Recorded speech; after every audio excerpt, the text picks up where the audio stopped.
ఇప్పుడు దావీదు నా శక్తి నా బలము అనక ఎవరి గురించి చెప్తున్నాడు? ఇదంతా దేవుని వలన అని చెప్తున్నాడు. అంటే మనం ఏమై ఉన్నామో దేవుని బట్టియే, మనకు కలిగినవన్నీ దేవుని బట్టియే అని మనం ఎవరిని బట్టి అతిశయించాలి?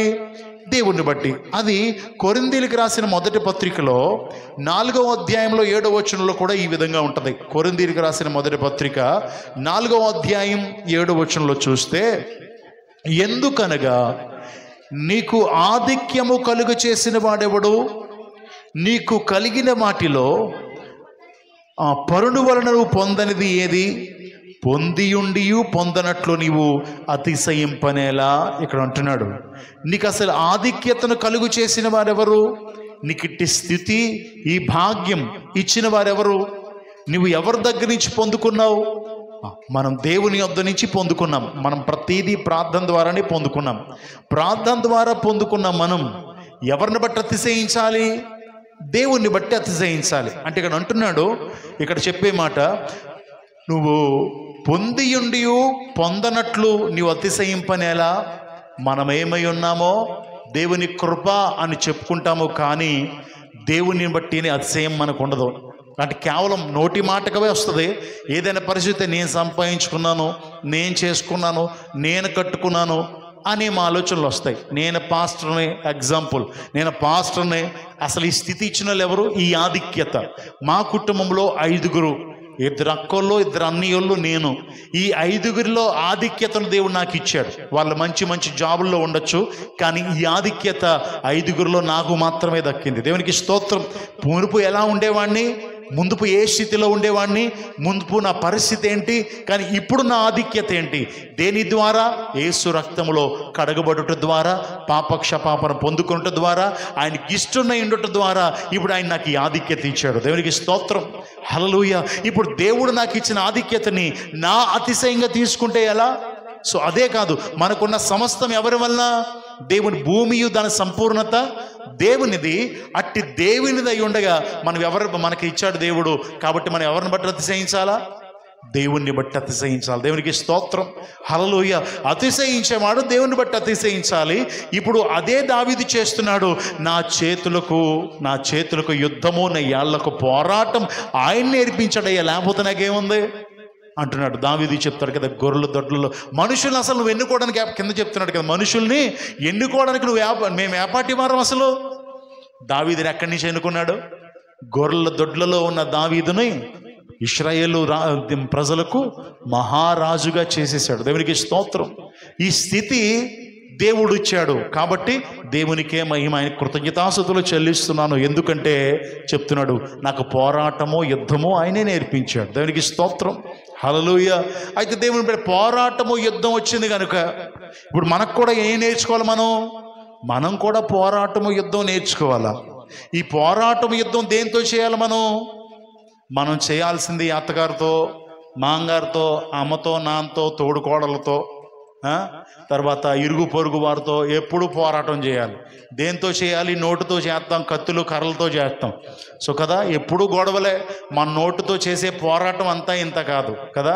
నోరిప్పితే ఎదుటివాడిని గుచ్చే మాటలే, ఎదుటివాడిని కించపరిచే మాటలే. ఇది కాదు మనం పోరాడాల్సిన విషయం. కనుక దేవుని బిడ్డారా, ఎఫెసీయులకు రాసిన పత్రిక 6వ అధ్యాయం, ఎఫెసీయులకు రాసిన పత్రిక 6వ అధ్యాయం 12 నుండి 18 వరకు చదివేద్దాం ఒకసారి. 12 నుండి 18. దీన్ని ధ్యానం చేసుకోము, కానీ ఎప్పుడైనా దీన్ని ధ్యానం చేద్దాం, అర్థం చేసుకుందాం. ఏలయనగా మనం పోరాడునది శరీరాలతో కాదు, కానీ ప్రధానులతోనూ అధికారులతోనూ ప్రస్తుత అంధకార సంబంధులకు లోకనాథులతోనూ ఆకాశ మండలమందున్న దురాత్మల సమూహముతోనూ పోరాడుచున్నాము. అందుచేతను మీరు ఆపద్దినమందు వారిని ఎదిరించుటకును సమస్తమును నెరవేర్చిన వారై నిలువబడుటకు శక్తిమంతుడున్నట్లు దేవుడిచ్చు సర్వాంగ కవచమును ధరించుకొనుడి. ఏలయనగా మీ నడుములకు సత్యమును దట్టిని కట్టుకుని నీతి అని మైమరుపు తొడుగుకొని పాదములకు సమాధాన సువార్త వలన సిద్ధ మనస్సు జోడును తొడుగుకొని నిలువబడి ఇవన్నీయుగాక విశ్వాసమును డాలును పట్టుకొనుడి. దానితో మీరు దుష్టిని అగ్నిబాణములన్నిటినీ ఆర్పుటకు శక్తిమంతులగుదురు. మరియు రక్షణయను శిరస్థానము దేవుని వాక్యమును ఖడ్గమును ధరించుకొనుడి, ఆత్మ వలన ప్రతి సమయమునందు ప్రతి విధమైన ప్రార్థనను విజ్ఞాపన చేయుచు ఆ విషయమై సమస్త పరిశుద్ధుల నిమిత్తము పూర్ణమైన పట్టుదలతో విజ్ఞాపన చేయుచు మెలకువగా ఉండండి. దేవునికి స్తోత్రం.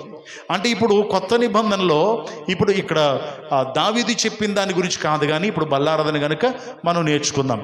ఇప్పుడు కొత్త నిబంధనలో పోరాడేది ఎవరితో అని దేవుడు చెప్తున్నాడు? పోరాడేది శరీరులతో మాత్రం కాదు అని చెప్తున్నాడు. మనం పోరాడేది ఇది చాలాసార్లు ధ్యానించాం. అయితే ఈ వచనాన్ని తర్వాత మనం స్పష్టంగా గురువారం ధ్యానం చేద్దాం. ఈ కవచం ఏంటో, ఈ శిరస్త్రానం ఏంటో, ఇవన్నీ ఒక్కొక్కటి మనం ధ్యానం చేద్దాం. అయితే దేవుని బిడ్డలారా, మనం ఇప్పుడు పోరాడేది మాత్రం శరీరులతో కాదు, మనుషులతో కాదు. మనం పోరాడాల్సింది దురాత్మల సమూహముతో అని మనం నేర్చుకుంటున్నాం. దేవునికి స్తోత్రం. ఇప్పుడు దురాత్మల సమూహంతో పోరాడాలంటే ఏం చేయాలా జాగ్రత్తగా ఆలోచన చేద్దాం. ఒకసారి యేసయ్య దగ్గరికి ఒక ఆయన వచ్చి అన్నాడు, అయ్యా మీ శిష్యులు నా కొడుకును బాగు చేయలేకపోతున్నారు, నువ్వు బాగు చేయయ్యా అన్నాడు. యేసయ్య గద్దించగా అది పోయింది, స్వస్థతపరచబడ్డాడు. అప్పుడు వారు వచ్చి, ప్రభువా ఇది ఎందుకు అవ్వలేదు అంటే, సాతాను మేము ఎందుకు పోగొట్టలేదు, దాంతో మేము ఫైట్ చేసాం, ప్రార్థన చేసాం అంటే దేవుడు అంటాడు, ప్రార్థన వల్ల అంటే కింద రాయబడి ఉంటుంది, ఉపవాస ప్రార్థన వల్లనే వాడిని జయించగలము అని. అంటే ఇప్పుడు మనం జయించాలంటే దేని ద్వారా జయించాలి? ప్రార్థన ద్వారా జయించాలి. మొన్న మన చర్చిలో పిల్లలు ఏడుస్తున్నారు, బాగా ఎక్కువ ఏడుస్తున్నారు. రాత్రి ఫోన్ చేస్తే ప్రార్థన చేసినప్పుడు బాగానే నిద్రపోయింది పాప. తెల్లారి మళ్ళీ ఏడుస్తుంది. నేను లేను, పాస్టర్ గారికి ఫోన్ చేస్తే పాస్టర్ గారు నేను ఫోన్ వదిలిపెట్టి వెళ్ళాను, ప్రార్థన చేయగా మళ్ళీ బాగుంది, మళ్ళీ సాయంకాలం ఏడుస్తుంది. శుక్రవారం అప్పుడు అన్నారు, వెళ్తా ఒకసారి వచ్చి ప్రార్థన చేసి వెళ్ళండి అన్నారు. ఇప్పుడు అక్కడ అల్లరి చేసేది ఎవడో? దుష్టుడు. ఇప్పుడు వాడిని జయించాలంటే నేనేం చేయాలా? తాయిత్తులు, కొంకాలు, పసుపులు, రచ్చరేకులు, ఇంకేముంటాయి, ఇవన్నీ పట్టుకుని వెళ్ళాలా? ఆయుధం కాదుగా. దేవుడు మనకిచ్చిన ఆయుధం ఏంటి? ప్రార్థన. దేవునికి స్తోత్రం. ఇద్దరం వెళ్ళాము, ప్రార్థనకు ముందు ప్రార్థన చేసాము, యేసు రక్తపు ముద్ర వేసాము, గుమ్మాలకు కూడా వేసాము, ప్రార్థన చేసి వాడిని తరిమి కొట్టి వచ్చాము. దేవునికి స్తోత్రం. ఎంతవరకు హ్యాపీ అంటే దేంతో పోరాడాము? ప్రార్థన. ఇప్పుడు దేవుడు మనకి ఆయుధంగా ప్రార్థన ఇచ్చాడు. సో ప్రార్థన మనం ఏం పెట్టేస్తున్నాము? పక్కన పెట్టేస్తున్నాం. ప్రార్థన మాత్రం ప్రాముఖ్యత ఇవ్వలేకపోతున్నాం. మన ఆయుధానికి పదును పెట్టడంలే. ఇప్పుడు ఆయుధం మన దగ్గర లేదు అంటే ఎవడొస్తాడు? శత్రువు వస్తాడు. శత్రువు అయిన సాతాను వస్తాడు. ఆయుధం మన దగ్గర ఉంటే ఎవడు రాడు? శత్రువు అయిన సాతాను రావడానికి భయపడతాడు. కానీ మనం చేసేది ఏంటంటే, మనకి దేవుడు ఏ ఆయుధం అయితే ఇచ్చాడో, ఏ పోరాటం అయితే నేర్పాడో దాన్ని మనం నేర్చుకోవడం లేదు కదా. ఇప్పుడు యేసుక్రీస్తు ప్రభు బాప్తిసం తీసుకుని మొట్టమొదటిగా ఏం చేయడానికి వెళ్ళాడు? అపవాది చేత శోధించబడ్డానికి ప్రార్థనకి వెళ్ళిపోయాడు. దేవునికి స్తోత్రం. ప్రార్థన చేశాడు, వాడిని గెలిచాడు. మనందరికీ తెలిసిన విషయమే, అక్కడ రాయబడి ఉంటుంది. సో ఇలాగా ఆయన ప్రార్థన చేయుచుండెను, రాత్రంతయు ప్రార్థన చేశాను, అంకను చీకటి ఉండగానే ప్రార్థన చేశాను, వారిని పంపి సాయంకాలం పై కొండ మీదకి వెళ్ళి ప్రార్థన చేశాను, పెందల కాడే ప్రార్థన. ఇలా ఆయన ప్రార్థన చేసి పోరాటం చేసి ఆ పోరాటం మనకు నేర్పిస్తుంటే మనం ప్రార్థన మాత్రం చేయడం లేదు. ప్రార్థనకి ప్రాధాన్యత మాత్రం ఇవ్వడం లేదు. కోయిట్లో ఉన్న బిడ్డలందరూ చూస్తారు. దేవునికి స్తోత్రం. ప్రార్థన అనేది చాలా ప్రాముఖ్యం మన జీవితంలో. మనం మొట్టమొదట యేసయ్యను అంగీకరించినప్పుడు చేసేది ప్రార్థన. ప్రభువా నీ దేవుడని తెలుసుకున్నానయ్యా అని ప్రార్థన చేస్తాం. ప్రభువా నన్ను జ్ఞాపకం చేసుకో అయ్యా, పశ్చాత్తాపం ప్రార్థనే చేస్తాం. యేసయ్యను అంగీకరించి బాప్తీసం తీసుకొని మీద ప్రభువా మీతో బాప్తీసం కావాలి ప్రభువా అని ప్రార్థన చేస్తాం. బాప్తీసం తీసుకున్న తర్వాత నీ సొత్తయ్యా అని ప్రార్థన చేస్తాం. ఆరోగ్యం బాగోపోతే ప్రార్థన చేస్తాం. చదువుల కొరకు ప్రార్థన చేస్తాం. సమస్య వస్తే ప్రార్థన చేస్తాం. అక్కర వస్తే ప్రార్థన చేస్తాం. ఇవన్నీ ప్రార్థన వలనే సాధ్యమని తెలుసు, కానీ ప్రార్థనే పక్కన పెట్టేస్తాం. అన్నీ ప్రార్థన వలనే సాధ్యమో అని తెలుసు, కానీ ప్రార్థన పక్కన పెట్టేస్తాం. అంటే చేస్తున్నాం పాస్టర్ గారు, నామకార్థ ప్రార్థన చేస్తే ఉపయోగం లేదండి. నామకార్థ ప్రార్థన చేస్తే ఉపయోగం ఉండదు. సో దేవుని బిడ్డారా, మనం ప్రార్థన ఎలా చేస్తున్నాం అనేది కూడా ప్రాముఖ్యం. మనం చాలాసార్లు నేర్చుకున్నాం. ఈరోజు ఉదయాన్నే లేచి ప్రార్థన చేసిన వాళ్ళు ఎంతమంది? చేతులు ఎత్తాలి. Okay, no problem. ఇంచుమించు అందరూ చేశారు. సో అందరూ చెయ్యాలి. ఉదయాన్నే లేచి ప్రార్థన చేయాలి. ఇప్పుడు ప్రార్థన చేయకపోవడాన్ని సమూయేలు ఏమంటాడు ఒకసారి చూద్దామా? సమూయేలు మొదటి గ్రంథం 12వ అధ్యాయం 23వ వచనం. సమూయేలు మొదటి గ్రంథం 12వ అధ్యాయం 23వ వచనం. నా మట్టుకు నేను మీ నిమిత్తము ప్రార్థన చేయుట మానుట వలన యెహోవాకు విరుద్ధంగా పాపము చేసిన వాడనగుదును, అది నాకు దూరమగునుగాక. ఏమంటున్నాడు? ప్రార్థన చేయకపోవడం, ప్రార్థన చేయకపోవడాన్ని ఏమంటున్నాడు? పాపము అంటున్నాడు. ప్రార్థన చేయకపోవడం పాపం. ఇప్పుడు ప్రార్థన చేయలేదని చేతులు ఎత్తలేదు అనుకోండి, ఫర్ ఎగ్జాంపుల్, మీరేం చేసినట్టు? పాపం చేసినోడు దీనిలో పాలు పంచుకోవడానికి అర్హుడేనా? ఏనా? పాపం చేసినోడు దీనిలో పాలు పంచుకోవడానికి అర్హుడా? సో చాలా చోట్ల ప్రార్థన రాదు పాస్టర్ గారండి అంటారు. ప్రార్థన రాదు, ప్రార్థన ఎత్తారేమో భయం అండి అంటారు. సో ఇలా ప్రార్థనకే భయపడిపోయేవాడు బలలో పాలు పంచుకోవచ్చా? దేవుడు నేర్పించేదే ప్రార్థన కదా. తన శిష్యులు వెళ్ళి, ప్రభువా, యోహాను తన శిష్యులు నేర్పాడు, ఇంకెళ్ళి అందరూ నేర్పారు కదా, నువ్వు మాకు ప్రార్థన నేర్పవా అని అడిగారు. దేవుడు వారికి ప్రార్థన నేర్పించాడు. మనం యేసయ్యను అంగీకరించడమే ప్రార్థన కదా. అలాంటి ప్రార్థనే రాకపోతే ఇంకా బలలో ఏం పాలు పంచుకుంటాం?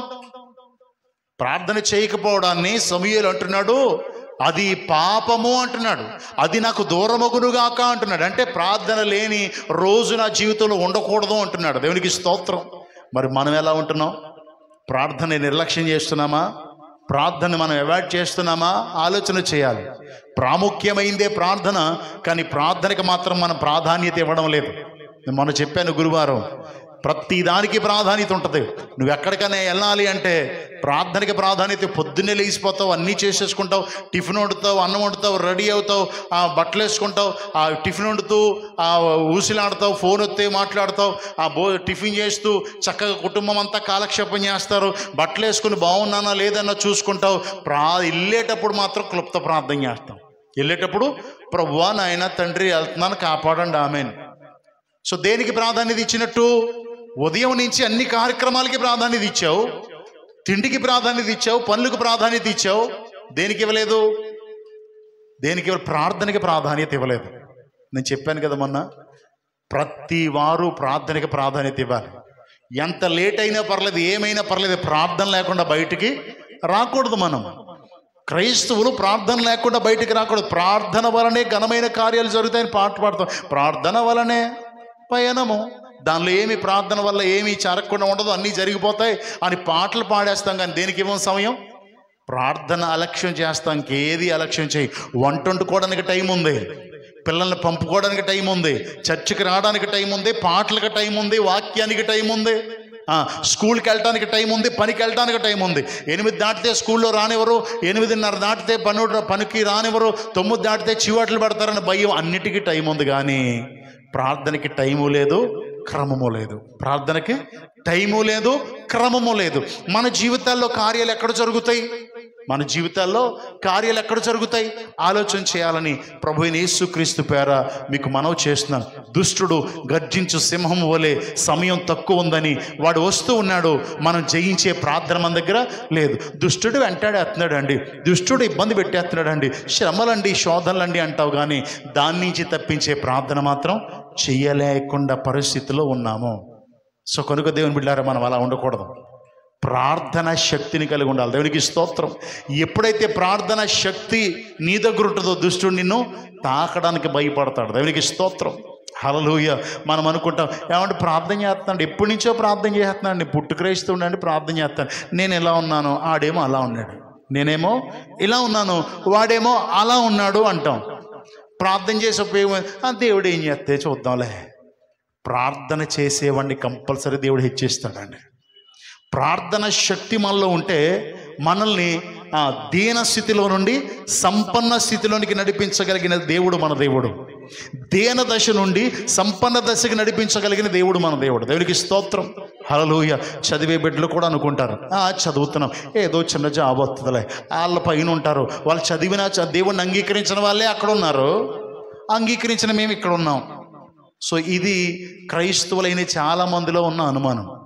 సో అడుగుతాం కదా, ఏమంటే వాడు దేవుడిని అంగీకరించకుండానే మంచి జాబ్లో ఉన్నాడు, దేవుడిని అంగీకరించకుండానే మంచి స్థితిలో ఉన్నాడు, దేవుడు యెహోవా అందరికీ ఉపకారే, దేవుడు వారికి కూడా ఇస్తాడు, మనకు కూడా ఇస్తాడు.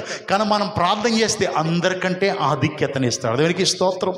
అది పొందుకునే స్థితి, అది పొందుకునే అర్హతలో మనం లేమంతే. అది ఎలా పొందుకోవాలంటే ప్రార్థన ద్వారానే కలుగుతుంది. దేవునికి స్తోత్రం. హల్లెలూయా. దేవుని నామానికి మహిమ కలుగునుగా. ఇప్పుడు నెబుకద్నెజరు రాజు ఆ దేశాల్ని, బబులోను రాజ్యానికి ఎవరిని తీసుకొచ్చాడంటే షడ్రకు, మేషకు, అబేద్నెగో, దానియేలు, ఇంకా అదంతా ఆ రాజ్యానికి వెళ్ళి యూదులను పట్టుకొని అక్కడ మందిరంలో ఉన్న ఉపకరణాలన్నీ తెచ్చేసుకుంటూ జ్ఞానులైన బాగున్న మంచి కొంతమందిని తీసుకొద్దామని తీసుకొచ్చాడు. తీసుకొస్తే దానిలో ఉన్నవారు షడ్రకు, మేషకు, అబేద్నెగో, దానియేలు అనేవారు ఉన్నారు. సో ఎప్పుడైతే వారు ఉన్నారో తీసుకురాబడ్డారో అవన్నీ మనకు తెలిసిన స్టోరీ. ఒకానొక రోజు నెబుకద్నెజరుకి ఒక కల వచ్చింది. కలొచ్చి అన్నాడు, కలొచ్చి చాలా భయం వేసింది. భయం వేసి ఆ కళ మర్చిపోయాను అన్నాడు. పిలిచి అన్నాడు, ఇదిగో మన ఆస్థానంలో జ్ఞానులందరినీ పిలవాలి. మీరేం చేయాలంటే వారందరినీ పిలిచి అడగాలి, ఏమని? రాజుకు ఒక కళ వచ్చిందంట, కళ చెప్పాలి, కళ భావం కూడా చెప్పాలి. అంటే అందరూ వచ్చి, రాజా ఇది సాధ్యమయ్యే పని కాదు, ఎవరు కూడా ఇలా చేయలేరు, కళ చెప్తే కళ భావం చెప్తాము, ఒకవేళ ఎలా చెప్పాలంటే ఎక్స్ట్రా జ్ఞానం, దేవదూతల జ్ఞానం కలిగి ఉండాలి, ఇది ఎవరి పని కాదు అనేపాటికి రాజు కోపం వచ్చింది. రాజు కోపం వచ్చి ఏం చేశాడు తెలుసా? జ్ఞానులందరినీ చంపేయమని చెప్పాడు. జ్ఞానులందరినీ చంపే. షడ్రకు, మేషకు, అబేద్నెగోలు కూడా చెరపట్టి తీసుకురాబడ్డారు, దాసులై ఉన్నారు. జ్ఞానుల్లో వాళ్ళు కూడా కలిసిపోయి ఉన్నారు. అంతే. వాళ్ళు కలిసిపోతే ఆ దేశం వాళ్ళు ఈ దేశం వాళ్ళు సరిగ్గా చూస్తారా? నువ్వు బయటోడురా పక్కనుండి అంటారు. అలా పక్కన ఉన్నారు. సో ఈ పక్కన ఉంటే ఎప్పుడైతే జ్ఞానులు చంపేయమని ఆజ్ఞ వచ్చిందో ఈ విషయం దానియేలుకు తెలిసింది. వీళ్ళు కూడా చచ్చిపోతారని అర్థమయ్యి అప్పుడు అన్నాడు, రాజు దేహ సంరక్షకుడి దగ్గరికి వెళ్ళి, అయ్యా నాకు సమయం కావాలి అంటే లోపల తీసుకెళ్ళి అడిగితే, అయ్యా మాకు సమయం ఇస్తే కళ చెప్తాము, కళ భావాన్ని కూడా చెప్పడానికి ప్రభు కృప చూపిస్తాడంటే సమయం ఇచ్చారు. సమయం ఇచ్చిన తర్వాత వచ్చి ఏం చేశారు? వచ్చి తన స్నేహితులు చేసి చెప్పాడు. అప్పటికి షడ్రకు, మేషకు, అబేద్నెగోలు కారాలు మనకి ఆ పరిచయం అయింది, అదే పేర్లు కాబట్టి చెప్పుకుంటున్నాం. సో వాళ్ళతో చెప్పాడు, ఏం కాదు, ఇప్పుడు మనం ఏం చేయాలి తెలుసా? ప్రార్థన చేయాలి. ఆల్ నైట్ ప్రేయర్ పెట్టుకున్నారు. All night prayer. మనకు ఆల్ నైట్ ప్రేయర్ అంటే భయం, నిద్ర వచ్చేస్తుందని అంటాం కదా. ఆల్ నైట్ ప్రేయర్ పెట్టుకుంటే జరిగిన కార్యం ఏంటో తెలుసా? ఆల్ నైట్ ప్రేయర్లో ఉన్నారు, ప్రార్థన చేస్తున్నారు. ప్రభువా జ్ఞానులందరినీ చంపేస్తారయ్యా, ఇదిగో రాజు కళ వచ్చిందంట, కళ చెప్పాలా, కళ భావం కూడా చెప్పాలంటే దానియేలుకి దేవుడు బయలుపరిచాడు. దేవునికి స్తోత్రం. దానియేలుకి దేవుడు బయలుపరిచాడు. దానియేలు డైరెక్ట్గా వెళ్ళి రాజా నీకు వచ్చిన కళ ఇది ఏంటంటే, పెద్ద ప్రతిమ వచ్చింది, ఆ ప్రతిమ తల బంగారం, సమస్తం వర్ణించాడు. అంటే నీవు భవిష్యత్ జ్ఞానం గురించి ఆలోచిస్తుంటే దేవుడు చెప్పాడు ఇది జరగబోయేది, అందుకు దేవునికి చెప్పాడు అన్నాడు. దేవునికి స్తోత్రం. హల్లెలూయా. ఎప్పుడైతే ప్రార్థన చేశారో రాత్రంతా, కళ భావాన్ని చెప్పాడో, అప్పటి వరకు దాసులై తీసుకొచ్చిన అందరిలో ఒక మూలన ఉన్నటువంటి ఈ దానియేలుని ఎక్కడ పెట్టాడు దేవుడు? ఎక్కడ పెట్టాడు? రాజు ఎక్కడ పెట్టాడు? జ్ఞానులందరికీ అధికారం చేశాడు. దేవునికి స్తోత్రం. హల్లెలూయా. జ్ఞానులందరికీ అధికారం చేశాడు. రాజు కోటలో పెట్టేసుకున్నాడు. షడ్రకు, మేషకు, అబేద్నెగోలను కూడా పెట్టేసుకున్నాడు. దేవునికి స్తోత్రం. హల్లెలూయా. అంటే ప్రార్థన మనం అందరం చెప్పుకుంటాం కదా. ఇప్పుడు దావీదును గొర్రెల దొడ్లలో నుండి మహారాజును చేసేసాడు ఆయన. అంటే దావీదు కూడా ప్రార్థన చేయలేదా? పరుపు తేలిపోయేలా చేశాడంట ఆయన ప్రార్థన. అంత కన్నీరు కార్చాడంట. ఇప్పుడు దానియేలు కూడా ఏం చేస్తున్నాడు? ప్రార్థన చేస్తున్నాడు. అందరూ ప్రార్థన చేయగా దేవుడు కార్యం చేశాడు. ఆ కార్యంతో ఏమైపోయారు? అక్కడ దాసుల్లో ఉండాల్సిన జ్ఞాని అందరికీ హెడ్ అయిపోయాడు. దేవునికి స్తోత్రం. హల్లెలూయా. దేవుని నామానికి మహిమ కలుగునుగా. హెడ్ అయిపోయాడు. ఇంకా చక్కటి జాబ్ కూడా వచ్చేసింది. ఇప్పుడు అతన్ని చంపేయాలనే ప్లాన్. ఇప్పుడు చంపేయాలని ప్లాన్ వేస్తే ఈయనేం చేయాలి? ప్రభువా నన్ను చంపడానికి ప్లాన్ వేశారు, యేసు నామములో అందరూ చచ్చిపోవాలనాల. సో మనం అలా ప్రార్థన చేయకూడదు. దేవునికి స్తోత్రం. ఇలా చంపేసే స్థితి వచ్చినా అతని క్రమాన్ని మాత్రం తప్పలేదు. నేను చెప్పేది అది. సో మన జీవితంలో క్రమం లేదు. కానీ ప్రభువా నన్ను ఎక్కించేయి. ఎక్కడెక్కుతావు? ఎక్కడ ఎదుగుతావు? ప్రార్థనే లేదు, అడగడమే చేత కాదు, అడిగే పరిస్థితిలే ఉండవు. నీకు నచ్చినట్టుగా ప్రార్థన చేస్తావు. పనులన్నీ చేసేసుకున్నాక పిల్లల్ని పంపాక చూద్దాంలే అనుకుంటావు, లేదా ఖాళీ అయ్యాక చేద్దాంలే అనుకుంటావు. ఖాళీ దొరకదు, మధ్యాహ్నం దొరకదు. ప్రభువా క్షమించు, పగలంతా పని నాయన రాత్రే అంటావు. బలం ఇచ్చినాడు ఆయన, శక్తిని ఇచ్చినాడు ఆయన, బిడ్డల్ని ఇచ్చినాడు ఆయన.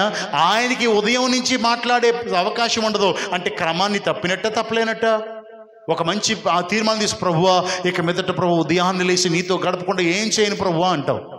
సో ఇప్పుడు దావీదు క్రమాన్ని తప్పాడా? దినములకు ఎన్ని మార్లు చేసేవాడు? దానియేలు ఎన్ని మార్లు చేసేవాడు? 3 మార్లు ప్రార్థన చేసేవాడు. ఇప్పుడు జాబ్ చేస్తూ మూడు సార్లు చేయడానికి అవుతుందా ప్రసాద్? ఎలా అంటే ఉదయాన్నే ప్రార్థన చేయడం క్రమం నేర్చుకున్నాడు. ఉదయాన్నే లేచేవాడు, యెరూషలేము తట్టు కిటికీలు తెరిచేవాడు, చేతులెత్తి మోకరించి ప్రార్థన చేసేవాడు. దానియేలు ప్రార్థన కూడా మనం నేర్చుకోవాలి. దేవునికి స్తోత్రం, హల్లెలూయా. దాన్ని కూడా ధ్యానం చేద్దాం తర్వాత. సో చేతులెత్తి ప్రార్థన చేసేవాడు. తర్వాత మధ్యాహ్నం లంచ్ టైంలో కూడా ఏం చేసేవాడు? లంచ్ టైంలో లంచ్కి వచ్చేసి మరి గబగబా తినేవాడో ముందు ప్రార్థన నాకు తెలియదు కానీ చేతులెత్తి ప్రార్థించేవాడు. ఈవినింగ్ డ్యూటీ అయిపోయాక మళ్ళీ ప్రార్థించేవాడు. ఇతని డ్యూటీలో ఇలా ఉన్నాడనే కదా అతన్ని చంపేయాలని ఆలోచన చేసి వారి కొత్త నియమం తీసుకొచ్చింది. ఇవన్నీ మనకు తెలుసు. సో దేవుని బిడ్డలారా, ఈ ప్రార్థన అతన్ని రక్షించి హెచ్చించిందా, పాడు చేసిందా? సో మనం ప్రార్థన చేస్తున్నాం అలాగా? క్రమం ఉందా? మనకి 3 సార్లు ప్రార్థన చేయగలుగుతున్నామా? ఆలోచన చేద్దాం. క్రమం ఉందా? కనీసం పలానా టైం అని పెట్టుకున్నాం, ఆ టయానికి ఇష్టమైతే చేస్తావు, లేకపోతే లేదు. లేట్ అయిపోతే బయటికి వెళ్ళిపోతావు, పనులన్నీ చేసుకుంటావు, దేవుడు లేదు, ఏమీ లేదు. పొద్దున్నే ఏమొస్తుందా అని ఆలోచిస్తావు, ఏదొస్తుందా అని చూస్తూ ఉంటావు, కానీ ప్రార్థన చేశానా అనే ఆలోచన లేదు. మన కుటుంబాల్లో సాతాను ఏలుబడి చేయడానికి కారణమే అది. మనకేమి లేదు, ప్రార్థనే లేదు. ప్రార్థన ఉన్న చోట సాతాను యొక్క కార్యాలు జరగవు. పాట పాడతావు, చర్చికి క్రమంగా వస్తావు, అన్నీ చేస్తావు, కానీ ప్రార్థన మాత్రం చేయవు. ప్రార్థన చేయకపోతే పాపము అని సమూయేలు గారు చెప్తున్నారు. సో కాబట్టి దేవుని బిడ్డలారా, ఒకవేళ ప్రార్థన చేస్తావు కానీ పాపంతో ప్రార్థన చేసినా ఉపయోగం లేదు. ఒక వచనాన్ని చూద్దాం. పేతురు మొదటి పత్రిక 3వ అధ్యాయం 12వ వచనం. 3వ అధ్యాయం 12వ వచనం. ప్రభువు కన్నులు నీతిమంతుల మీదను ఆయన చెవులు వారి ప్రార్థన వైపును ఉన్నవి గాని. హల్లెలూయా. ఇప్పుడు ప్రభు ఎవరి ప్రార్థన ఆలకిస్తాడంట? నీతిమంతుల ప్రార్థన ఆలకిస్తాడంట. అంటే మనం ఎలా ఉండి ప్రార్థన చేయాలి? నీతిగా అనగా పాప క్షమాపణ పొందుకున్న వారమై యథార్థమైన జీవితాన్ని జీవిస్తూ నమ్మకమైన వారిగా ఉండి ప్రార్థన చేయాలి. ఇవన్నీ విషయాలు మనకు తెలుసు. దేవునికి స్తోత్రం, హల్లెలూయా. తిమోతికి రాసిన మొదటి పత్రికలో అపొస్తలుడైన పౌలు 2వ అధ్యాయం 1-2 వచనాల్లో ఈ విధంగా రాస్తాడు. 2వ అధ్యాయం 1-2 వచనాలు. మనము సంపూర్ణ భక్తియు మాన్యతయు కలిగి నెమ్మదిగా సుఖముగా బ్రతుకు నిమిత్తము అన్నిటికంటే ముఖ్యంగా మనుషులందరి కొరకును, రాజుల కొరకును, అధికారుల కొరకును విజ్ఞాపనములను, ప్రార్థనలను, యాచనలను, కృతజ్ఞతాస్తుతులను హెచ్చరించుచున్నాను. అపొస్తలుడైన పౌలు చెప్తున్నాడు, నువ్వు భూమి మీద క్షేమంగా సుఖంగా ఉండాలంటే ఏం చేయాలా? అన్నిటికంటే ముఖ్యంగా నువ్వు చేయాల్సింది మనుషుల కొరకు, అధికారుల కొరకు, రాజుల కొరకు, వీళ్ళందరి కొరకు ఏం చేయాలా? ప్రార్థన చేయాలి. చేస్తున్నామా ప్రార్థన? నన్ను, నా కుటుంబాన్ని జ్ఞాపకం చేసుకోండి యేసునామములో అడుగుచున్నాము తండ్రి. అందరి కోసం ప్రార్థన, నన్ను, నా ఇంట్లో వారిని, ప్రపంచంలో అందరినీ దీవించండి, ఆమేన్. ఇది మనం చేసే ప్రార్థన. అంటే చేస్తున్న వారు చెప్పారు అలా చేస్తున్నామని. ఇది కాదు ప్రార్థన. సో ప్రార్థనలో ప్రభువుతో గడపాలి. ఇందాక మనం చదువుకున్నాం, ఆత్మ వలన ప్రతి సమయంలో అంటే ఆత్మ ఆధీనములోకి మనం వెళ్ళి ఆత్మ చేత రేపబడుతున్న వారమై ఆత్మ యొక్క సహాయాన్ని తీసుకుని ప్రార్థన చేయాలి. సో కాబట్టి దేవుని బిడ్డారా, ఆలోచన చేయాలని ప్రభు యేసుక్రీస్తు పేరు మీకు మనవి చేస్తున్నాను. నిశ్చయంగా చదివే బిడ్డలైనా ఎవరైనా మీ జీవితంలో ప్రార్థనకి ప్రాధాన్యత ఇస్తే దేవుడు ఉన్నతమైన శిఖరానికి ఎక్కిస్తాడు. దేవునికి స్తోత్రం, హల్లెలూయా. మనం ప్రార్థనే చెయ్యం, లెగిస్తాం, మోకరిస్తాం, రాత్రంతా కాపాడవు నాయన, నిద్ర ముఖంతో ఏదో 2 మాటలు మాడేసి నన్ను, మా అమ్మని, డాడీని అన్ని దీవించండి, ఆమేన్. ఏం చేసేవారంటే మీకోసం చేసామంటారు. ఏం చేసావు? మీకోసం చేసేసానండి. 2 నిమిషాల్లో లెగిసిపోయి ఏం చేస్తారో పుస్తకాలు తీసేసుకుని చదివేస్తారు. సో కనీసం పిల్లలు అరగంట అయినా ప్రార్థన చేయాలి ఉదయం, కనీసం అరగంట. దేవునికి స్తోత్రం, పిల్లలు చదువుకునే పిల్లలు హోంవర్క్లు ఉంటాయి కనుక ఎక్కువ చెప్పడం లేదు. సో 5 గంటల నుంచి హోంవర్క్ చేయాలంటే 4:30కు లెగిసిపోవాలా, అరగంట ప్రార్థన చేయాలా, తర్వాత నీ హోంవర్క్ చేసుకోవాలా. దేవుడు హెచ్చిస్తాడు. నీకు ఏ సబ్జెక్టు సరిగ్గా రావడం లేదో, ఏదో అర్థం కావడం లేదో, సమస్త జ్ఞానముకు మించిన ఆయన జ్ఞానాన్ని నీకు ఇస్తాడు. దేవునికి స్తోత్రం, హల్లెలూయా. కాబట్టి దేవుని బిడ్డలారా, గమనించాలని ప్రభు అయిన యేసుక్రీస్తు పేర మీకు మనవి చేస్తున్నాను. ఇలా ప్రార్థన చేసే వారిలో మనం ఆలోచిస్తే ఎస్తేరు గురించి కూడా మనం ఆలోచన చేయాలి. ఎస్తేరు గ్రంథం మనం చూస్తే చూడొద్దు, కానీ మనం చూస్తే అక్కడ మొర్దెకై అని ఒక ఆయన ఉన్నాడు. అతని దగ్గర ఎస్తేరు పెరుగుతూ ఉంటే షూషాను కోటలో ఉన్నారు. ఆ రాజు ఎప్పుడైతే తన భార్య వెళ్ళిపోయిందో అప్పుడు భార్య కోసం చూస్తూ ఉంటుండగా మనందరికీ తెలిసిన స్టోరీ, ఎస్తేరు వెళ్ళింది, రాణి అయ్యింది. దేవునికి స్తోత్రం. ఈ మొర్దెకై దేవుని యందు భయభక్తులు కలిగిన వాడు, భయభక్తులు కలిగిన వాని చేతిలో పెరిగింది. దేవునికి స్తోత్రం, హల్లెలూయా. ఇలా పెరిగినప్పుడు ఆ రాజ్యంలో హామాన్ అనే ఆయన్ని ఆ రాజు గణపరిచి అందరూ అతనికి దండం పెట్టాలి అంటే అతను బయటికి రాగానే అందరూ దండం పెడుతున్నారు. అందరూ దండం పెట్టేస్తున్నారు, ఒంగొంగి దండం పెట్టేస్తున్నారు. ఒంగొంగి దండం పెట్టేస్తుంటే అక్కడ మొర్దెకై దండం పెట్టడం లేదు. మొర్దెకై వంగి దండం పెట్టబోయేటికి కన్ను మొర్దెకై మీద పడింది. ఎవరిది? హామాన్ది. మొర్దెకై మీద పడి మొర్దెకై అనుకున్నాడు, ఎవరినో పంపించాడు, రే ఆ సంగతి ఏంటో చూడు అంటే ఇన్ఫర్మేషన్ లాగారు. వెళ్ళి, ఏంటయ్యా అందరూ దండం పెట్టరు, నువ్వు దండం పెట్టలేదేంటి? మేము యూదులమండి, మేము దేవునికి తప్ప ఎవరికి తల వంచమండి, వంచకూడదండి అని చెప్పేపాటికి ఈ మాట హామాన్ దగ్గరికి వెళ్ళిపోయింది. ఇలా యూదులా, వీళ్ళు మనకి దండం పెట్టకూడదా? అయితే వీళ్ళంతా చూడాలి అనుకున్నాడు. ఈ నొక్కడిని చంపేస్తే ఎలా? యూదులు చాలామంది ఉన్నారు, వారెవరు మనకి దండం పెట్టరు, మనకు లోబడరు. కాబట్టి ఒక పని చేద్దాం, వీళ్ళందరినీ చంపేసే ఒక ప్లాన్ చేద్దాం అనుకున్నాడు. వీళ్ళందరినీ చంపేసి ఒక ప్లాన్ చేద్దాం అనుకుని ప్లాన్ చేసి రాజుగారి దగ్గర ప్లాన్ బయట పెట్టాడు. రాజుగారు ఓకే అనేసి ఒక ఉంగరం తీసి తాకీదు రాసిన తర్వాత, పత్రం రాసిన తర్వాత రాజు ఉంగరపు ముద్ర వేస్తే అది ఇంకెవరు రద్దు చేయడానికి ఉండదు, శాసనం అనమాట. ఆ శాసనం మీద ముద్ర వేసి ఆ ఉంగరాన్ని ఎవరి చేతికి ఇచ్చాడు? హామాను చేతికి పెట్టేశాడు. ఇదిగో నువ్వు ఏం చేస్తావు చేసేయి అని ఉంగరం పెట్టేశాడు, అని అధికారం ఇచ్చేశాడు. ఇతను చేసేశాడు, పెట్టేశాడు, తాకీదుని పంపేశాడు. ఇంకా పలానా రోజుని చంపేస్తారు. ఇప్పుడు ఆ విషయం ఎవరికి తెలిసింది? మొర్దెకైకి తెలిసింది. మొర్దెకైకి తెలిసినప్పుడు ఏం చేయాలా? మన ప్రకారంగా ఆలోచిస్తే మొర్దెకై యూదులు సామాన్యులు కాదు, దేవుని జ్ఞానం కలిగిన వారు, శక్తి కలిగిన వారు. దేవుడు వాళ్ళ పక్షాన యుద్ధం చేసి ఎన్నో జయాలు అనుగ్రహించాడు. సో కాబట్టి యూదులందరూ ఒక చోట గ్యాదర్ అయిపోయి మొర్దెకై చెప్పాలి, ఇదిగో మనం సామాన్యులు కాదురా, మనం దేవుడు రాజులకు రాజు. కాబట్టి వాళ్ళు ఎవరైతే చంపాలనుకున్నారో ఎవడు కత్తాడు తీసేసుకోండి, ఎవడు రైఫిల్ తీసేసుకోండి, బుల్డోజర్లు వేసుకోండి, నడిచేయండి, వాళ్ళని చంపేద్దాం అనాలి. అవునా? సో ఏమనాలి? మనం ఒక్కళ్ళం చాలరా 1000 మందికి, నడిచేయండి అనాలి. అలా చేశారా? అలా చేయలా. దేవునికి స్తోత్రం, హల్లెలూయా. యూదులంటే ఇప్పుడు ప్రపంచానికే భయం. సో అలాంటి యూదులు వీళ్ళు మనం చంపేస్తారా, మనమే ముందని చంపేద్దాం అనలా. ఆ స్థితిలో ప్రార్థన చేయడం మొదలుపెట్టారు. దేవునికి స్తోత్రం, హల్లెలూయా. ఎస్తేరుకి తెలిసింది. ఎస్తేరు అంది, ఇదిగో నేను ప్రార్థన చేస్తాను, ఉపవాసం ఉంటాను, మీరు వెళ్ళి పడుకోండి అందా?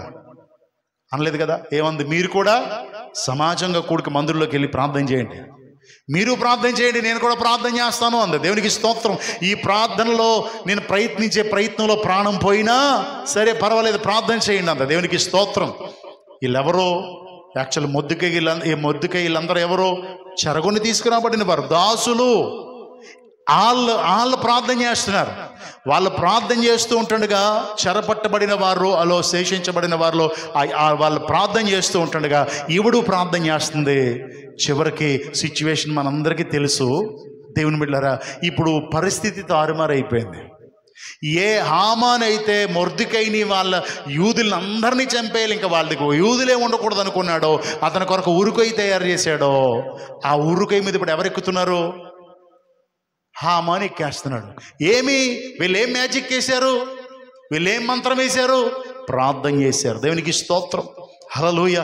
ప్రార్థన చేశారు. గమనించాలి, దాసులుగా ఉన్న వాళ్ళు ప్రార్థన చేశారు, చావుకు సమీపంగా ఉన్నవారు ప్రార్థన చేశారు, ఇక మరణ శాసనం వారి మీదకి రికించబడింది, వారు ప్రార్థన చేశారు.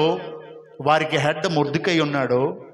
వాళ్ళు ప్రార్థన చేయగా ఎవరు నాశనం చేయాలనుకుంటున్నాడో వాడే నాశనానికి అప్పగించబడ్డాడు. వాడు మాత్రమే కాదు, వాడు కుటుంబం అంతా నాశనం చేయబడింది. అంత మాత్రమే కాదు, హామాను చేతిలో ఉన్న అధికారపు ఉంగరం ఎక్కడికి వచ్చింది?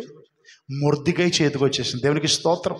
ప్రార్థనలో గొప్ప కార్యాలు జరుగుతాయండి. మనమే ప్రార్థన చెయ్యం, సరిగ్గా చెయ్యం, ఇష్టం వచ్చినప్పుడు చేస్తాం, నచ్చినట్టుగా చేస్తాం, నచ్చిన విధంగా చేస్తాం, మన జ్ఞానాన్ని ఉపయోగించి చేస్తాం, ఆత్మ వలన ప్రార్థన చేయం.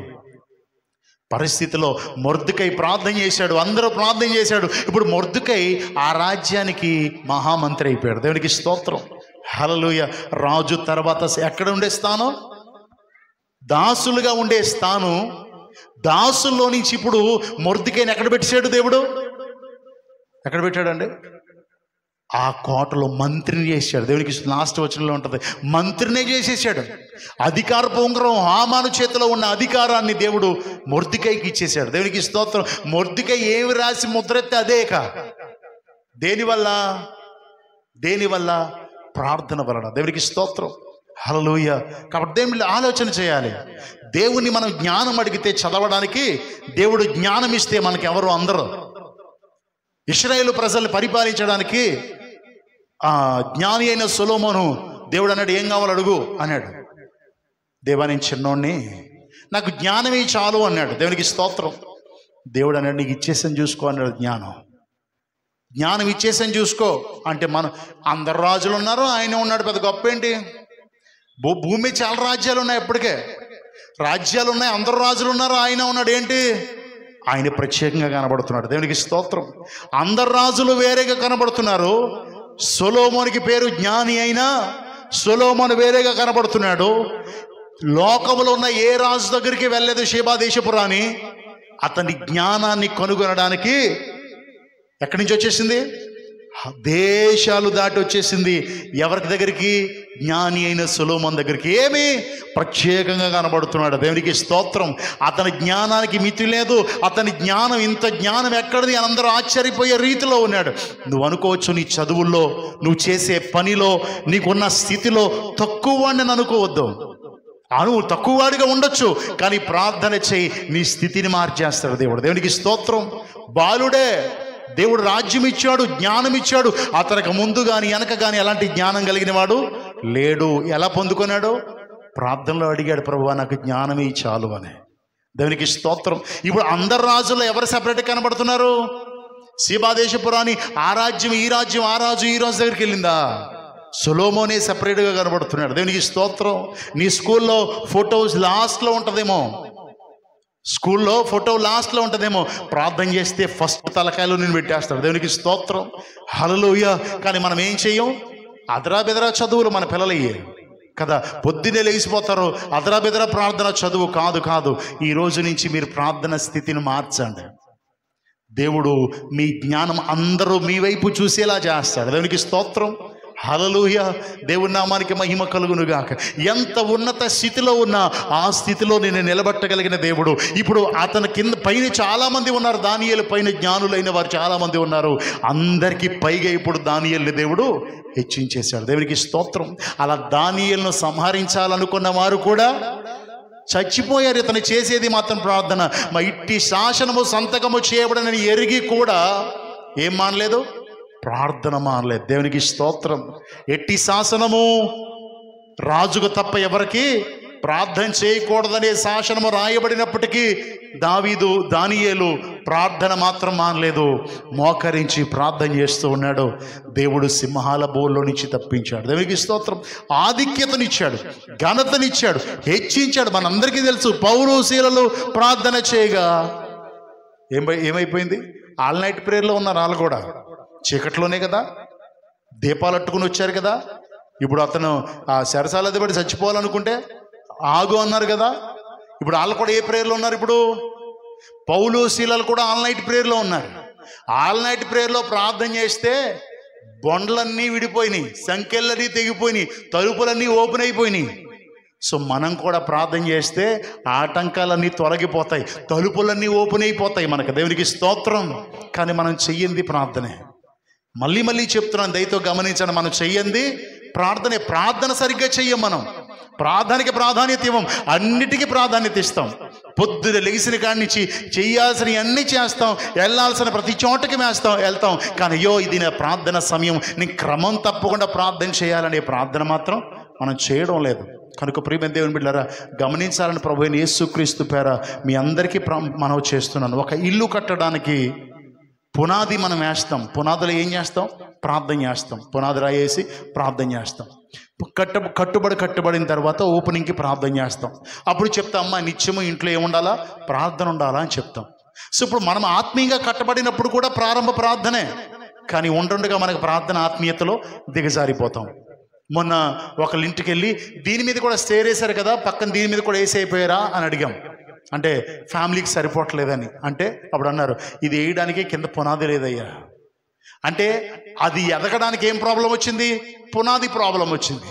మనకు కూడా పునాది ప్రార్థన లేదు. మన ఇంట్లో ప్రార్థన సరిగా చెయ్యాల్సిన స్థితిలో చెయ్యం. దానికి ఇవ్వాల్సిన ప్రాధాన్యత ఈవేళ టైం ఈ ఫోన్లే క్రమాన్ని తప్పినట్టే కదా. ఉదయాన్నే నువ్వు చేసే క్రమాన్ని తప్పినట్టే కదా. క్రమం తప్పడాన్ని ఏమంటారు? అక్రమమే కదా. మరి అక్రమం చేస్తే దేవుడు ఆలకిస్తాడా? నేను చెప్తున్నాను, ప్రార్థన చేత కాని వాళ్ళు, ప్రార్థన చేయని వారు బల్లలో పాల్బొమ్మలు పంచుకోవడానికి అనర్హులు. ఖచ్చితమైన మాట ఇది. ఎందుకంటే మన తమ్ముడు ప్రార్థన చేశాడు కదా, దశంభాగం ఇవ్వరం వారు. ఏ దశంభాగం? సమయంలో దశంభాగం. మీ జీతాల్లో దశంభాగం అంటలే నేను. సమయంలో రోజుకి ఎన్ని గంటలు? రోజుకి ఎన్ని గంటలు రా? 24 గంటలు. 24 గంటల్లో దశంభాగం ఎంత అమ్మా? 2 గంటల 40 నిమిషాలు. 2 గంటల 40 నిమిషాలు. ఇప్పుడు 2 గంటల 40 నిమిషాలు ప్రార్థన చేస్తున్నామా? చేయడం లేదు. అంటే ఏం దొంగిలిస్తున్నాం? సమయాన్ని దొంగిలిస్తున్నాం. సమయాన్ని దొంగిలించేవాడిని ఏమంటారు ప్రసాద్? ఏమంటారు? దొంగ అంటారు. దొంగలు ఎక్కడికి వెళ్ళరు అమ్మా? దొంగలు పరలోక రాజ్యానికి వెళ్ళరు. ఎందుకు పరలోక రాజ్యానికి వెళ్ళరు? దొంగలు శరీర సంబంధులు, ఆత్మ సంబంధులు కాదు. ఇది ఎవరికి ఆహారం? ఆత్మీయుల ఆహారం. దేవునికి స్తోత్రం. ఆత్మీయుల ఆహారం అయినప్పుడు శరీరాంశాలు తినొచ్చా? ఏమీ అర్థం కాకుండా వచ్చి పాల్బొమ్మలు పంచుకోవడమే. దొంగలు తినేస్తారు, వ్యభిచారులు తినేస్తారు, లోక సంబంధంగా ఉన్నవారు తినేస్తారు, నీతిగా లేకుండా పాపంలో ఉండి తినేస్తారు. ఇలా తినేది కాదు అది. నువ్వు ప్రార్థన చేయకపోతే పాపం చేస్తున్నావు. పాపం చేసేవాళ్ళు తినే ఆహారం కాదు అది. కనుక దేవుని బిడ్డలారా గమనించాలి. ఒకవేళ ఇంతవరకు తెలియక చేసేసావా, ఈ రోజైనా మంచి తీర్మానం తీసుకుని, ప్రభువా ఒక క్రమాన్ని పెట్టుకుంటాను. నేను ఒక క్రమాన్ని చెప్తున్నాను.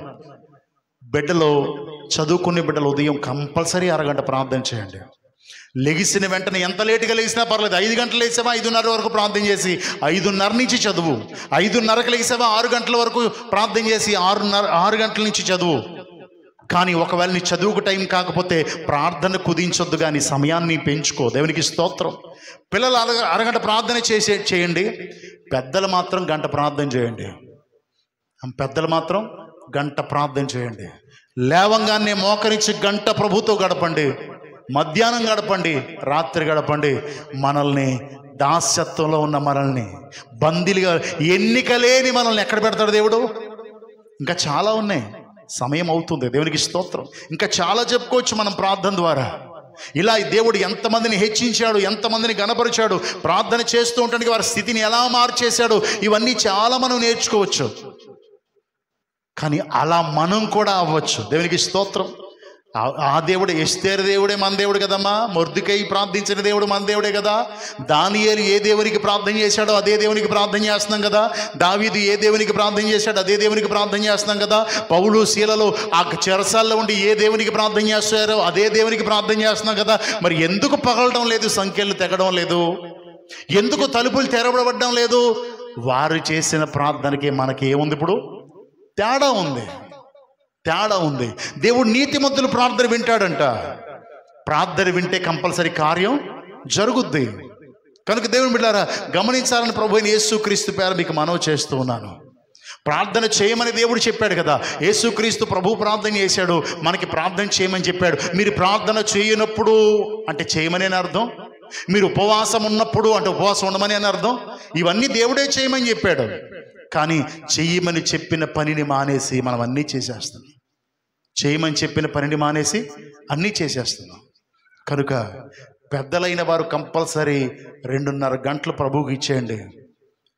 3 పూట్ల 3 గంటల ప్రార్థన చేయడానికి ఒక మంచి తీర్మానం తీసుకోండి. ఈరోజు మంచి నిర్ణయం తీసుకోండి. మీ స్థితిని దేవుడు మార్చేస్తాడు. దేవునికి స్తోత్రం. హల్లెలూయా. దేవుని బిడ్డలారా, మళ్ళీ చెప్తున్నాను, దానియేలు అందరిలో ఒక్కళ్ళనే ఉన్నాడు. ప్రార్థించగా దేవుడు కార్యాన్ని, అతని క్రమాన్ని కలిగి ఉండగా ఎక్కడ పెట్టేశాడు? అందరికంటే పైగా పెట్టేశాడు. ఇప్పుడు ఎంత మందిలో ఉన్నాడు? అందరికంటే ఇప్పుడు పైన ఎవరున్నారు? దానియేలు ఉన్నాడు. దేవునికి స్తోత్రం. ఉంటాయి వాక్యాలు, టైం లేక చూపించలేదు. అందరి మీద పై అధికారిగా పెట్టేశాడు. సో అందుకే అందరికీ కోపం వచ్చింది. దేవునికి స్తోత్రం. హల్లెలూయా. ఇప్పుడు ఎస్తేరు యూదులందరినీ చంపేయాలనుకున్నాడు. మొర్దుకై, ఎస్తేరు బృందం అక్కడ మొర్దుకై బృందం ప్రార్థన చేశారు. ప్రార్థన చేస్తే స్థితిగతులే మారిపోయినాయి, శాసనాలే మారిపోయినాయి. నువ్వు దేవుడు నాకేం చేశాడు, ఏమి ఇచ్చాడు అనే బదులు దేవుడు చెప్పినట్టుగా నడుచుకుంటున్నానా అని ఆలోచన చేయాలి. దేవుడు నాకేమి ఇచ్చాడు, ఏం చేశాడని ప్రార్థన మానేస్తున్నారు కొంతమంది కదా. ఏం చేశాడు నాకు దేవుడు? ఒక ఆయన బిఈడి రాసి, బిఈడిలో అదే మన ఏదో రాస్తున్నారు కదా, టెట్టో ఏదో రాస్తున్నారు, దానిలో ఎలిజిబుల్ అవ్వలేదని మానేశాడు ఒక ఆయన. ఎలిజిబుల్ అవ్వలేదంటే ప్రాబ్లం ఎవరిదే? నువ్వు చదవలేదు, సరిగ్గా రాయలేదు, ప్రాబ్లం నీది. కొన్ని ప్రార్థన చేసావా? లేదు. నాకు ఇవ్వలేదు దేవుడు, నేను చర్చికి రాను. నువ్వు ప్రార్థన చేస్తే ఒకవేళ ఎందుకు ఈ రూల్స్ రావాలి, నేను ఎంత చదివితే? ఆ రూల్స్ని మార్చలేడా దేవుడు? ఏ రూల్ అయినా దేవుడు మార్చగలడు, నీ కొరకు మార్చగలడు, నువ్వు అట్టి ప్రార్థన చేస్తే. దేవునికి స్తోత్రం. హల్లెలూయా. దేవుని నామానికి మహిమ కలుగును గాక. ఇప్పుడు యూదుల్ని చంపాలి అన్న రూల్ మారిందా లేదా? యూదుల్ని చంపాలన్న రూల్ మారింది. మళ్ళీ చెప్తున్నాను, మొర్దుకై ఎవరో తీసుకురాబడ్డవారు, జయించిన తర్వాత తీసుకురాబడ్డవారు. ఇప్పుడు ఎక్కడున్నాడో? ప్రార్థన చేయగా ఎక్కడున్నాడో? రాజు కోటలో ఉన్నాడు. ఇప్పుడు ఏ పొజిషను? మంత్రి పొజిషను. అధికారం హామానుకున్న అధికారం ఇప్పుడు ఎవరి దగ్గరికి వచ్చేసింది? మొర్దుకై ఏమైనా చేయగలరా? దేవునికి స్తోత్రం. హల్లెలూయా. ఆ స్థితిలో మనల్ని ఉంచుతాడండి. మనం అనుకుంటాం ఇది చాలామంది మా ఉడెక్కు చెప్తూ ఉంటాడు, అమెరికాలో గూగుల్కి CEO ఎవరంట? సుందర్ పిచ్చై అంట. మించిన జ్ఞానం ఇవ్వలేడా మన దేవుడు? సుందర్ పిచ్చై గారికి మించిన జ్ఞానం దేవుడు ఇవ్వలేడా?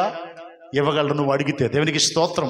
ఆ పొజిషన్ నీకు సిద్ధపరచగలడు దేవుడు నీకు, నువ్వు ఆ విధంగా అడిగితే. దేవునికి స్తోత్రం. నేను చిన్న మాట చెప్తాను. మొన్న దాసన్న గారు చర్చికి వాక్యం చెప్పడానికి వెళ్ళినప్పుడు లాస్ట్లో ఆయన ఒక ఆవిడని పరిచయం చేశాడు. బాగా ముసలమ్మ, కొంచెం వంగింది. తమ్ముడు, ఈ అమ్మగారిని చూడు, అమ్మ వందనాలమ్మా అన్న. ఆ అమ్మగారు ప్రార్థన ఎక్కువ చేస్తుందంట. చర్చు స్టార్ట్ అవ్వక ముందు గంట ముందు వస్తుందంట. గంట ముందు వచ్చి మొత్తం తుడిచేసి సాపలన్నీ వేసేసి పాస్టర్ గారు అందరూ వచ్చే వరకు ప్రార్థన చేస్తుందంట. అయిపోయిన తర్వాత నిజంగా ఆవిడ ఒక్కతే ఉంది. తమ్ముడు ఇప్పుడు ఉంది కదా, ఇప్పుడు అందరం వెళ్ళిపోయి అంతా తుడిచేసి చక్కబెట్టేసి తలుపులు వేసి ఆవిడే వెళ్తుంది, తలుపులు గొన్నెలు పెట్టి వెళ్ళిపోద్ది అని చెప్పాడు. సో అందుకు దేవుడు ఇచ్చిన ప్రతిఫలం ఏంటో తెలుసా అన్నాడు. ఏంటనయా అంటే చెప్పిన మాట, వాళ్ళ మనవరాలు మన స్టేట్కి జడ్జిగా సెలెక్ట్ అయిందంట. దేవునికి స్తోత్రం. అదంతా దేవుని దయ అంటుంది ఆవిడ. దేవునికి స్తోత్రం. ప్రభు దయన ఆయన నాలే ఉందంటుంది ఆవిడ. ఆవిడ ప్రార్థన, ఆవిడ మనవరాల్ని అప్పుడు ఆవిడ అందంట, మా అమ్మమ్మ నానమ్మ చేతుల మీదుగా నేను పట్టా తీసుకోవాలి, అది తీసుకోవాలి అని కోరిందంట. సో దేవుని బిడ్డలారా, ఆ సీట్లో కూర్చునేటప్పుడు మా దైవ సేవకుడు వచ్చి ప్రార్థన చేయాలని కోరిందంట. సో అలా వెళ్ళి ఆ సీట్లో కూర్చోబెట్టేటప్పుడు ప్రార్థన చేసి కూర్చోబెట్టి వచ్చారు. దేవునికి స్తోత్రం. ప్రార్థన చేస్తే స్టేట్లోనే ఒక ఉన్నత స్థితిలోకి దేవుడు నడిపించలేడా? మన దేవుడు అలా చేయలేడా? గమనించాలి. దేవునికి స్తోత్రం. ఉన్నతమైన స్థితిని ఇస్తాడు దేవుడు. గల్ఫ్లో పని చేస్తారు, మా సేటుగాడు ఇలాగా, మా అమ్మగారు ఇలాగా, మా మామయ్యలాగా అంటారు. నువ్వు నమ్మకంగా ఉండి ప్రార్థన చేస్తే ఆ ఇంటిలోనే ఒక ప్రముఖుడు అయిపోతావు. దేవునికి స్తోత్రం. హల్లెలూయా. దేవుని నామానికి మహిమ కలుగును గాక. ఆ స్థితిలో దేవుడు పెడతాడండి మనం ప్రార్థన చేయక. దేవుడు గల్ఫ్లో ఉన్నప్పుడు నన్ను కూడా అలా పెట్టాడు కనుకొని చెప్పగలుగుతున్నాను. దేవునికి స్తోత్రం. మా ఆఫీస్లో ఒక మూలన ఒక బెంచ్ ఉంటుంది, లోపల ఇది ఒక సెక్రటరీ మేడం కూర్చొని ప్లేస్ ఉంటుంది. ఆవిడ మానేసిన తర్వాత అక్కడ కూర్చొని బైబిల్ చదువుకునేవాడిని. చూసి ఎగ్గర బైబిల్ అనేవారు, అంటే అది బైబిల్ చదువుతున్నావా అని వెళ్ళిపోయేవారు అంతే. చదివితే ఊరుకోరు, ఏమనేవారు కాదు. అంటే నా ప్రవర్తన, నా నడవడిక అన్నీ తెలుసు. ఎక్కడైనా ఎవరికైనా చెప్పాలంటే is a Indian Hyderabadi Christian అని చెప్పేవారు నన్ను. సో అట్టి స్థితిలో నన్ను పెట్టాడు. దేవునికి స్తోత్రం, హల్లెలూయ. దేవుని నామానికి మహిమ కలుగును గాక. సో ఉన్నతమైన స్థితిలోకి దేవుడు పెట్టాడు. సో మంచి ప్రాముఖ్యత ఇచ్చాడు. సో దేవుని బిడ్డలారా, అంత నమ్మకంగా నేను ఉన్నాను. మా బాస్కి అంత నమ్మకంగా ఉన్నాను.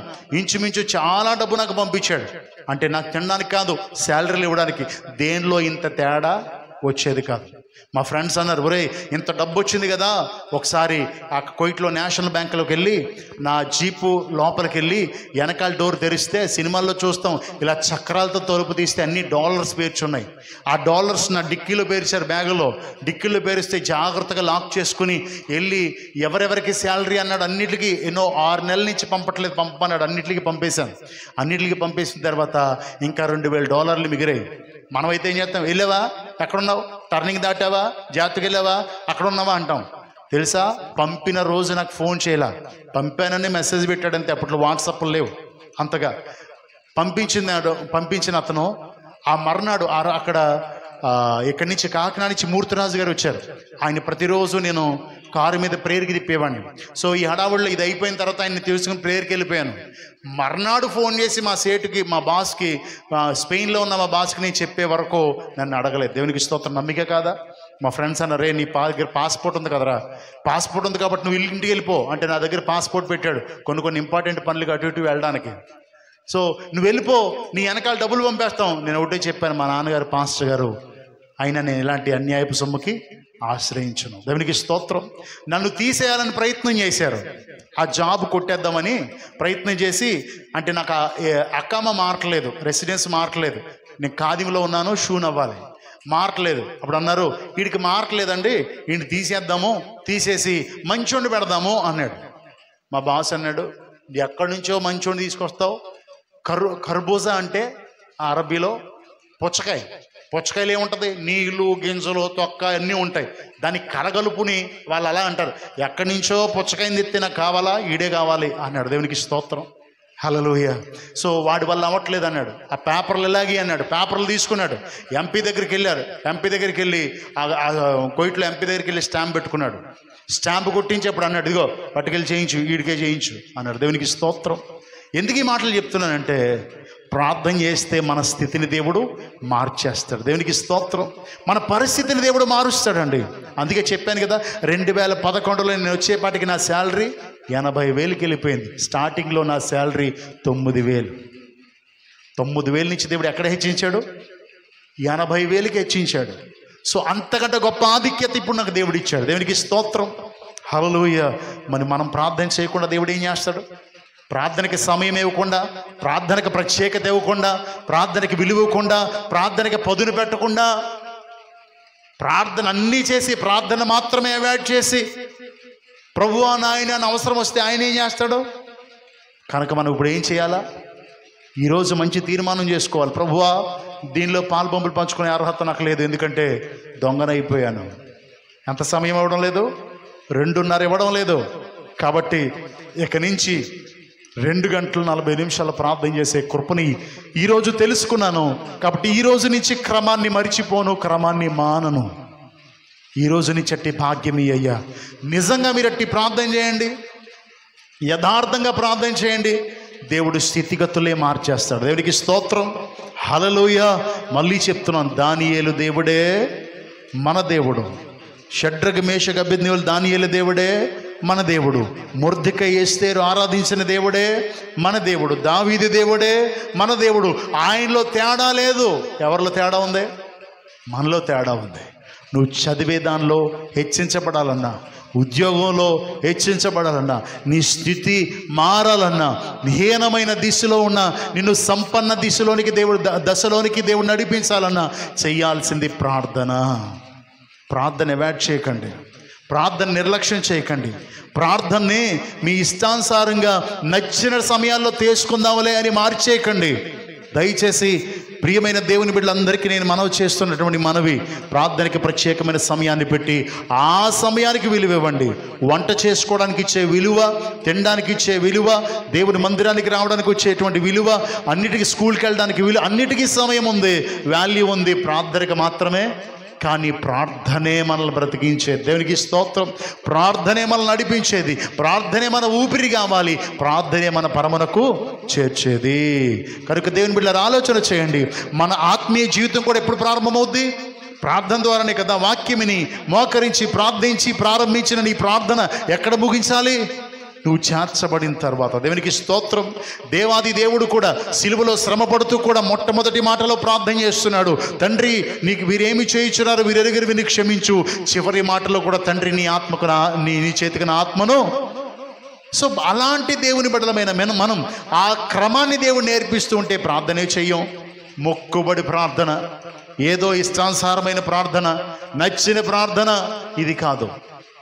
దానియేలు చేసినట్టుగా, దేవునికి స్తోత్రం, హల్లెలూయా, ఎస్తేరు మొర్దెకైలు చేసినట్టుగా ఇంకా చాలామంది ఉంటారు. షడ్రకు మేషకు అబేద్నెగోలు, తర్వాత పౌలు శీలలు, జ్ఞాని అయిన సొలొమోను, ఇవన్నీ మాట్లాడుకున్నాం.